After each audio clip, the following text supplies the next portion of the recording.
Never have I witnessed such sincere hospitality and overwhelming spirit of true brotherhood as it is practiced by the people of all colors and races here in the ancient Holy Land, the home of Abraham, Muhammad, and all the other prophets of the Holy Scriptures.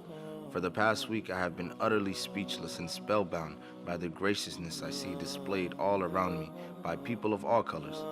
I have been blessed to visit the holy city of Mecca. I have made my 7 circuits around the Kaaba, led by a young mutawaf named Muhammad.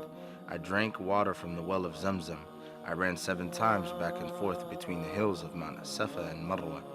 I have prayed in the ancient city of Mina, and I have prayed on Mount Arafah. There were tens of thousands of pilgrims from all over the world. They were of all colors, from blue-eyed blondes to black-skinned Africans.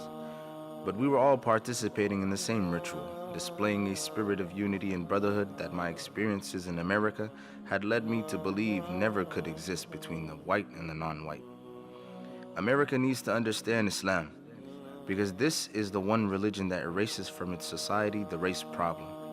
Throughout my travels in the Muslim world, I have met, talked to, and even eaten with people who in America would have been considered white.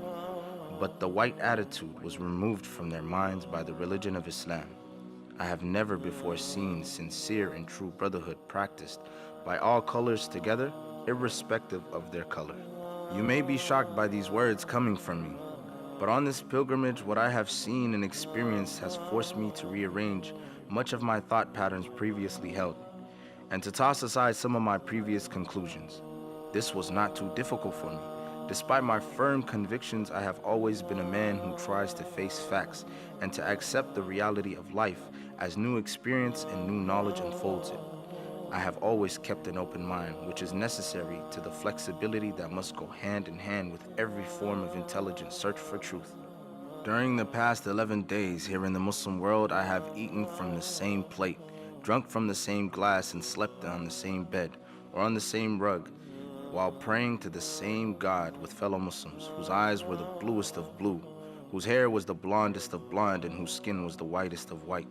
And in the words and in the actions and in the deeds of the white Muslims, I felt the same sincerity that I felt among the black African Muslims of Nigeria, Sudan, and Ghana. We were truly all the same brothers, because their belief in one God had removed the white from their minds, the white from their behavior, and the white from their attitude. I could see from this that perhaps if white Americans could accept the oneness of God, then perhaps too they could accept in reality the oneness of man, and cease to measure and hinder and harm others in terms of their differences in color. With racism plaguing America like an incurable cancer, the so-called Christian white American heart should be more receptive to a proven solution to such a destructive problem.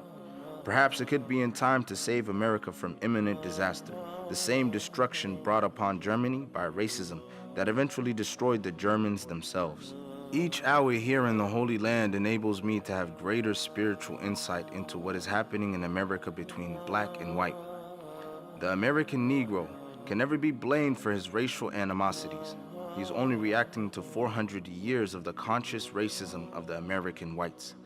But as racism leads America up the suicide path, I do believe, from the experiences that I've had with them, that the whites of the younger generation in the colleges and universities will see the handwriting on the walls, and many of them will turn to the spiritual path of truth, the only way left to America to ward off the disasters that racism inevitably must lead to.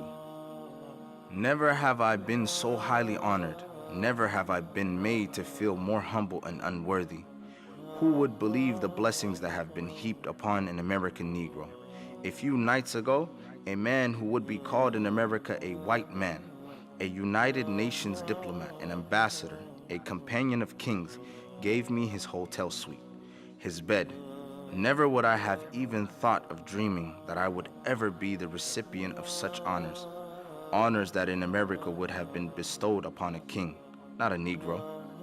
All praise is due to Allah, the Lord of the worlds. Sincerely, Al-Hajj Malik Al-Shabazz.